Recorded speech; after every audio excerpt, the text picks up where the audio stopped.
Warren, how would you define true success?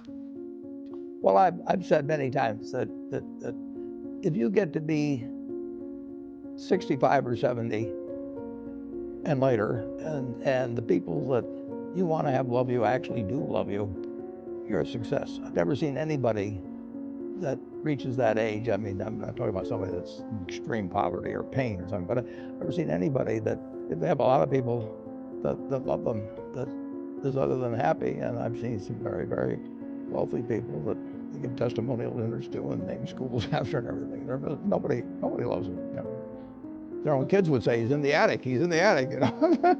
Okay. What are, say, 3 pieces of advice you would give to people who are looking to succeed in business? Well, by far the best investment you can make is in yourself.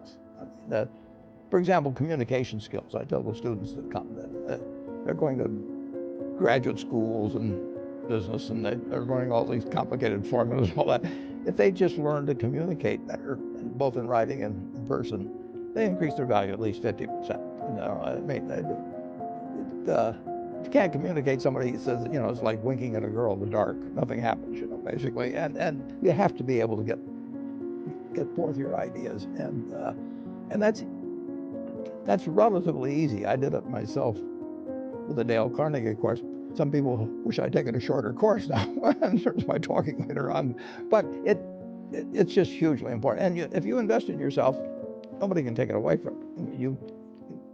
And the second thing, which I'll get a certain criticism for not living it, but I do tell students, you know, that if I gave you a car and it'd be the only car you get the rest of your life, you take care of it like you can't believe. Any scratch, you'd fix that moment. You'd read the owner's manual. You'd keep a garage, do all these things, and you get exactly one mind and one body in this world. And you can't start taking care of it when you're 50. By that time, you'll have rusted out if you haven't done anything. So you should really make sure that you just remember that you just got one mind and body to get through life with and do the most of it. What about life advice? Well, life advice is, you know, the most important thing, aside from the things I've talked about already, is really who you associate with. You want to associate with people that are better than you are. I mean, basically, you'll go in the direction of the people that you associate with, and you want to have the right heroes. You want people, if you want to emulate somebody, you better pick very carefully who you want to emulate. And when obviously you can't pick your parents, they're going to have an enormous influence on you, but you don't get a choice on that. But you get choices as you go down the line, and who you admire, who you want to copy, and the most important for most people in terms of that decision is their spouse. It's also important in terms of a partner in business, but the partner in life is the most important. You want to pick a spouse that's a little bit better than you are, and then he or she, you hope they don't figure it out too fast. Great. Biggest mistakes people make when investing? Well, they try to, they just don't realize that all you have to do is just buy a cross-section of America and then never listen to people like me or read the papers or do anything subsequently. You know, they think that because you can trade, you should trade.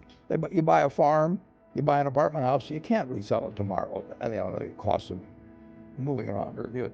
Now you get something handed to you, liquidity, you know, which is instant. You can sell, and the cost of doing it are pennies, you know, compared to other kinds of investment activity.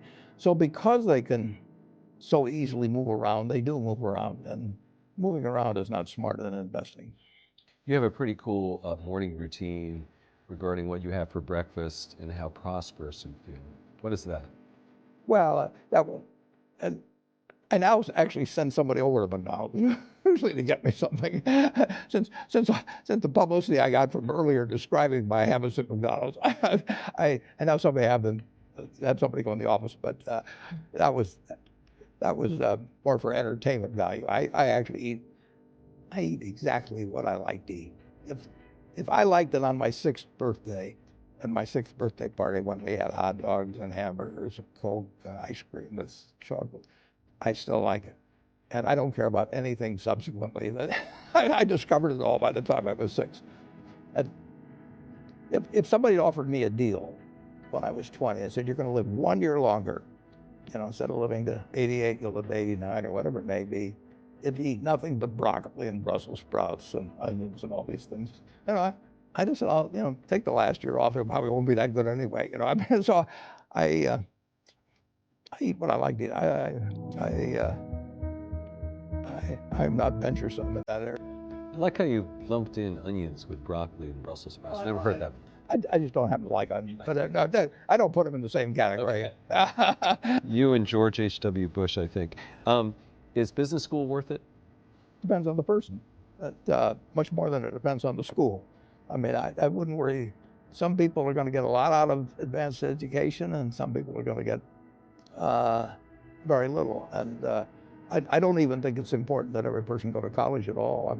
We have all kinds of jobs at 70 or so thousand a year, 80,000 a year. That college training is not of use. And I actually was not keen on going to college myself. Yeah, my dad kind of jollied me into it. He could get me to do anything. But if they'd had an SAT test in those days, he would have taken the test for me. but I knew I could have a good time, and I liked investing, and I didn't really feel I could read the books.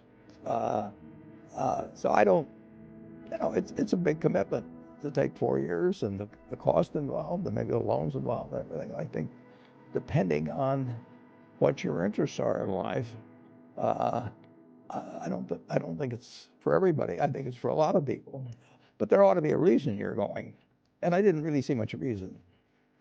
All right, last question. So lightning round, so it's a few. Do you ever drink water? Only under duress. What is your favorite all-time song? It's undoubtedly, it's My Way. What about movie? Favorite movie? Well, I like The Bridge on the River Kwai because of there were a lot of lessons in that. Plus, it was enormously fascinating. Catchy tune, also. All right. Catchy tune, also. Yeah. Right. Right. The ending of that was sort of the story of life. He created the railroad, and did he really want the enemy to come in across it? Got it. Favorite book? Well, the favorite book from the book that had the most impact on my life was The Intelligent Investor by Ben Graham. I knew you were going to say that. Favorite TV show? It's probably going to be it would be Nebraska in some huge bowl game and winning. And finally, what do you carry in your wallet, and how much money do you tend to carry around? Well, I probably carry maybe $400.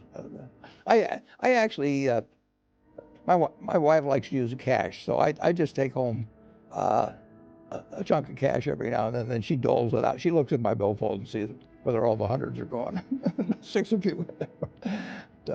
It's pretty simple. And credit cards? I've got an American Express card, which I got in 1964, but I pay cash 98% of the time. If I'm in a restaurant, I always pay cash. It's just easier.